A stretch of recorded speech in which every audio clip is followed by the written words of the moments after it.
I'm here to talk to you today about what experience you need prior to starting your acute care nurse practitioner program. I get asked this question all the time, and I love it when people ask me this, because if you ask me this question, you're the kind of person who begins with the end in mind. And y'all, I love this mantra.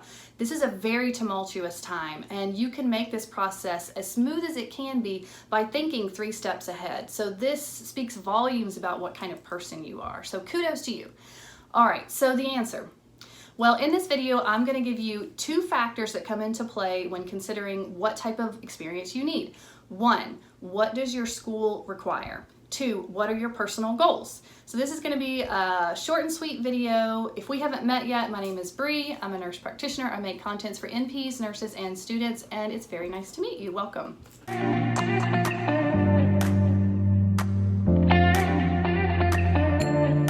All right, before we get started, we've got to address the elephant in the room because I know it's very distracting to y'all, and that is my awesome t-shirt that I just got that brings me so much happiness. I love the aesthetic of this. Don't you love it? It serves many purposes for the greater good for me. Number 1, it takes me back to the 80s when life was innocent and fun and a time when Tom Cruise was still cool, let's be frank. And secondly, it helps me maintain my cool mom vibe. And my kids value that. It's really important to them, and this helps sustain that. So I love this shirt. All right, okay, that's not what you came here for, but I had to get it off my chest. I knew you were worried about it too. You want to know what kind of experience you need before you start the acute care program. All right, so the first piece of this is, what are the school requirements? Okay, really pay attention to this. I think this tells you a whole lot about the type of program you're choosing. Okay, so I live in Georgia, I live in the Southeast, I research schools that are common and popular around me. 3 of the well-known programs in our area are Emory, UAB, I also looked at Middle Georgia, I think it's Middle Georgia State, yeah, and Georgia Southern as well. All of them require 1 year of acute care experience. Emory UAB used the term acute care. Middle Georgia used the, what did they say? They said in an adult population, which could be conferred a lot of different ways, and Georgia Southern said acute care. So the vast majority of them are going to require a year of inpatient, probably critical care experience. And by acute care, they mean ICU of any sort, or ER, but that can get a little bit iffy too. It sounds like the Middle Georgia's program might give you more of a shot if it's not particularly critical care, because it just says preferred. So if you worked on maybe a PCU unit, like what I mean by that is progressive care unit, kind of a step down ICU or a telemetry unit, they would probably be willing to consider it as well. Now, there may be some wiggle room with this. You may be able to slide in under the radar without true ER or ICU experience, depending on your age, your level of maturity, your ability to convince the staff that you can handle this type of workload and do it safely. There were 2 out of 10 in my class that did not have ICU or ER experience. So it doesn't mean you shouldn't go ahead and apply. I think we're going to talk about number 2, your personal goals, a little bit later, but some of those factors come into play on whether or not that's a good idea or not. I want to talk to you about the big box online schools. I'm talking about the programs that don't really have a brick and mortar building, that their bread and butter is online programs only. We all know them. I am choosing not to say names publicly because I don't want to offend people who may have been to these programs. I don't want to offend the schools themselves. I think they serve a certain purpose. I'm just sharing with you my opinion. If you want to send me a personal message, I will address specific questions in regard to specific schools, but I don't want to do that publicly, okay? But I contacted 3 big box online schools. 2 of the 3 of them responded to me. Here's what I think is telling y'all. When you go to their websites, you can't get any information about these programs until you give them your name, your email, your phone number so they can contact you. That's telling.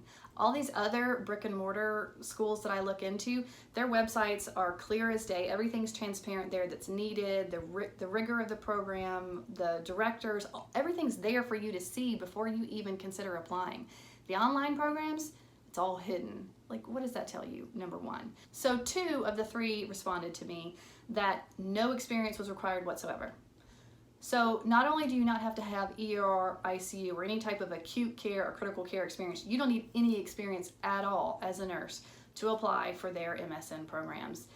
And that's a subject for a different video one day, but for an acute care program, I think it's a little bit concerning for the vast majority of you to start a program with no experience whatsoever. It's not going to set you up for success, and it's probably not going to be the best thing for your patients or the service that you're going to go work for. I mean, y'all, you're going to be taking care of patients in their hour of greatest need during a phase of critical illness in which everything's crashing, multi-systems crashing. You're going to have to be managing this. And by the way, a nurse may stick her head in the door and tell you that the patient down the hall has an acute need too. So you've got to be able to very, very rapidly process what's going on and rattle out orders. So it requires all this body of knowledge underneath it in order to do that safely for a patient who's dying. So yeah, I think you need some ICU time and or some really heavy ER time before you start this process. So the fact that these programs don't require anything to get in sends up some red flags for me. People talk, y'all. The community of healthcare is a small world, especially within your region. People talk and reputations are known. And when you go to one of these brand value schools that don't have the best reputation, I can kind of see why now. If their requirements are in the toilet, they're not transparent about what they're teaching you, it makes me a little bit concerned about what you're getting in your education and how successful you are going to be. So there are a lot of people who won't hire acute care NPs when they come from certain schools. So be very cautious about the reputation of the school that you are investing your time and money into. So why do your personal goals matter? Okay, well, this goes back to what role you want to fill. I made a video a while ago talking about how to choose your NP specialty. And underneath that NP specialty of acute care, there's a whole delineation of subspecialties in which you can practice. So depending on where you want to practice, you may not need as much ICU experience if you're not going to work in an ICU. So let's talk about the differences, okay? On this side, you have a lot of people who do their acute care who want to work in critical care settings. What are the type of ICU settings?